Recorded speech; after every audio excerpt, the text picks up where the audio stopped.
என்கிட்ட கேட்குறாங்க, எப்படி அவன் வரான் பார்த்துடலாம் ஷூட்டிங்க்கு. ப்ரொடியூசர் ஆகினதே நான். என்கிட்ட கேட்குறாங்க, யாராவது பார்த்துருக்கீங்களா குடும்பமாக ஒரு எக்ஸ் குடும்பம் வந்து இன்டர்வியூவில் வர்றது யாராவது பார்த்துருக்கீங்களா? எனக்கே தெரியாது. சர்ப்ரைஸ் தான். வந்து ஏன் மாப்பிள்ள, ஏன் இது, ஏன் அது, எதுக்கு?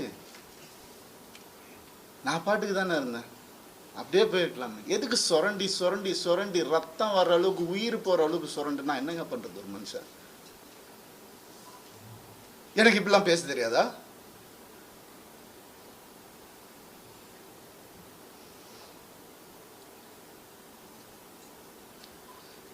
பர்டிகுலராக நான் சொல்லணும்னு நினைக்கிறது இந்த சைபர் புல்லிங் விஷயம். ஒரு பொண்ணை அனுப்பிச்சிட்டிங்க, ரொம்ப தேங்க்ஸ். அதுக்காகலாம் நான் இன்டர்வியூலாம் வைக்கலங்க. அவங்க எங்கே இருந்தாலும் நல்லா தான் இருக்கணும், அவ்வளோதான், வேறு எதுவுமே இல்லை. கெனிஷாவை காலி பண்ணி அனுப்பிச்சிட்டிங்க நீங்கள் எல்லோரும்.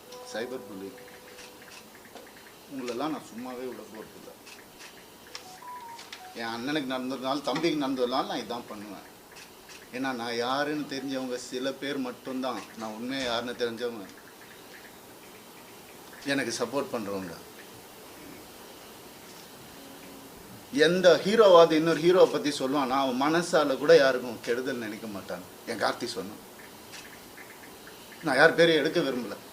நண்பன் பிரபுதேவா சார் சொன்னார், ஐசிர் சார் காப்பாற்றினார் எனக்கு. கொஞ்ச நாள் வீட்டை விட்டு நான் எதுவுமே இல்லாமல் வந்தவன் நான். இப்போ நான் வாடகை வீட்டில் இருக்கிறேன், அவங்க எல்லாம் நல்லா இருக்கு. நான் கோடிக்கணக்கான காட்டின வீட்டில் நல்லா தான் இருக்கு. எனக்கு தெரியாத வெளியே போன்னு சொல்கிறேன். எவ்வளோ நேரம் ஆகும் எனக்கு? என்னங்க இதெல்லாம்? ஒரு மனுஷனை நிம்மதியாக வேலை செய்ய விடாட்டி எப்படிங்க?